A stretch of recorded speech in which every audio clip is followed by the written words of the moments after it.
Good afternoon, discerning Nerf fans, and welcome to my backyard again. As you can see, I have Nerf. Well, does putting the Nerf name on just anything make it Nerfy? Yeah, it kind of does. But I also had, in my thrift shop travels, acquired 2 of these. Now, I didn't actually find one of these at the thrift store. Nope, I traded the other one of those to borrow this in order to bring some information to you folks. So, I enjoy that part. This is my impression of both of these and how they compare, and some surprises to me. This is my target. I have a chair with a crate in it, and from 35 feet away, with either one of these, I was able to hit the target probably 1 time out of 6. They seem actually, performance-wise, pretty similar, but function-wise, you can see this is relatively dangerous, moving parts, external parts, and they work completely differently.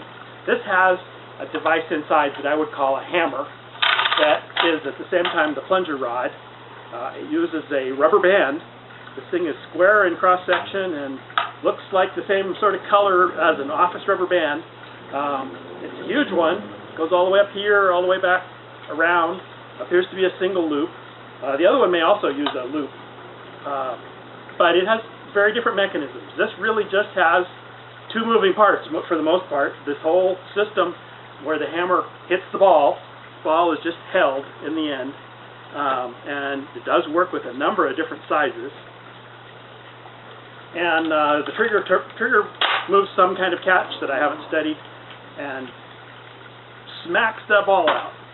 This one, the Nerf one, is quite a bit different in function. A trigger and a catch. There's a carriage inside that travels all the way to the back. And then there's a release button here that allows you to fire a weaker shot if you choose, which is really pretty cool if you're like in a small yard. It comes with Nerf brand squeaky toy, but that fits beautifully in here. I actually haven't tested whether those are a little too small, but it turns out, kind of randomly, these are 60mm stress balls, and a few weeks ago at a thrift store, I was lucky to find literally a gross of them. I have some red and some green. I don't know if there's any, I don't remember if there's other colors here, but anyway, mostly green, I think. There might be 2 or 3 blue ones. There's only maybe just 1 or 2 red ones. But anyway, so I have a bunch of these. I measured them out at 60mm. The friend who loaned me the Nerf dog unit also loaned me a couple of slightly larger stress balls. I think they're probably considered 2.5 inches. All the stress balls are kind of light compared to the tennis balls. So for using at an event of the kind that we like, I'm not sure they'd be good. What's nice, though, is these little stress balls fit really well. I didn't expect that because they are smaller than tennis balls. But they fit really well in here, and they even fit really well in here. Because this whole thing is tapered. A larger ball would stick here, and a smaller ball goes farther in. So, I may lose those 2. Oh well. This has more of like a giant O-ring. It's a round-shaped bungee, but I would still say the material it's made of is bungee. And it's either mounted at the back, or maybe it's a single piece that goes across at the back. It comes up both sides to a pulley, and then after the pulley, it attaches to this carriage that's in the middle, which you could probably see. I didn't check whether video was showing that pretty well, but if I put a ball in there, you'll certainly see the ball move back and forth and come back out. Could be 3 I'm going to lose today. Overall, as far as converting these, I personally am not going to bother. But I might be bothering to buy one of these just because of how well it works with these that I have, as I said, a gross of. Maybe 3 less now, we'll see. Or I can get it back from the neighbor later. So, now, my impression overall, of the comparing their performance is that with tennis balls, the Kannon probably has a little bit more range.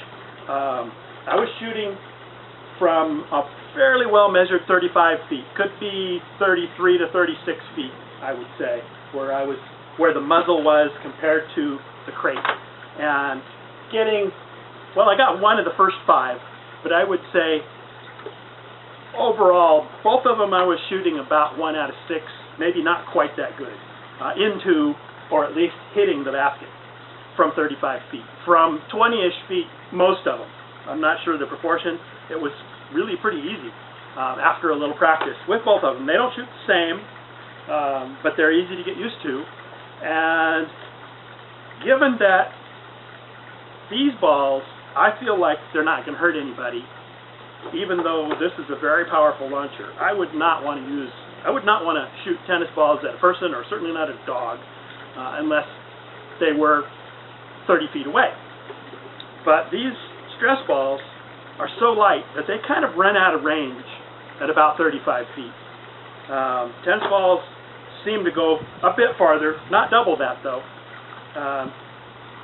Overall, I've seen some people convert this by attaching a separate plunger tube on the top, which connected to this rod. So they were just using this hammer mechanism as motive power. And I think that's a decent way to go with this one, because there's not much you can do with the inside. There's only this much of it where the ball goes that would make any sense. There isn't room to put our kind of plunger tube inside. On the top, that makes good sense.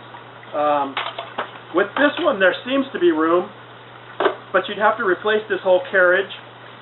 It has this mechanism, which I think is pretty nice, where this is disconnected. You fire it, and this does not move with it. So there's actually no external parts that move when you fire. Good safety feature. If you were going to let kids use one of these things, I would definitely go with this one. I think I mentioned it has this, whoops, I did it wrong. It has this button here. Once it's cocked and primed, you can say, I only want to use about half or 3/4. Or you can release it all the way, which I think really does release it. So I'm sort of confused about how the catch works here. I may have to buy one of my own just to take it apart. But I suspect that this tennis ball carrier would get damaged. I don't know. I've looked at it. I have not pried on it, but it clearly was snapped in place after manufacturing. And it's kind of nice. I'd probably put a piece of tape or something on it to make this a little bit tighter, because I'm using these balls that are slightly smaller. But overall, I like this a lot more than I expected to. And in fact, once I paired it up with less damaging, really Nerf-like thrown objects, this isn't so bad either. See if I can lose another one. Still haven't hit the tripod. Lucky me, actually, that's what I was trying for, is to not hit the tripod. So, 20 bucks, and frankly, I have no idea what this costs. I think as dog toys, they're both good. Definitely go with this one if you're going to let kids use it, and if you're going to be playing in a huge park where another 5 feet of range matters, you might want this one. I kind of worry about the durability of the Nerf brand ball, and of course in all the labels here it says always use the Nerf brand, but there's no doubt whatsoever that they both work just fine with regular tennis balls. This even claims to be a US Open, and beat up old tennis balls, which I have a few of. So dog toys, nice. As people toys, these are about 2.5 inches. They still shoot okay. I got to be careful here because I can't afford to lose somebody else's toys. But overall, 20 bucks. I'm going to watch for a sale, but when I see it on sale, I think I'm going to get one. And it's Nerf branded. That's kind of cool. Nerf dog. It says big letters, but we've seen some Nerf dog products before. They even have some stomp launchers. It's kind of cool. Just use something that isn't going to hurt anybody, okay? And remember, in your Nerf drifting, take those crappy old batteries out.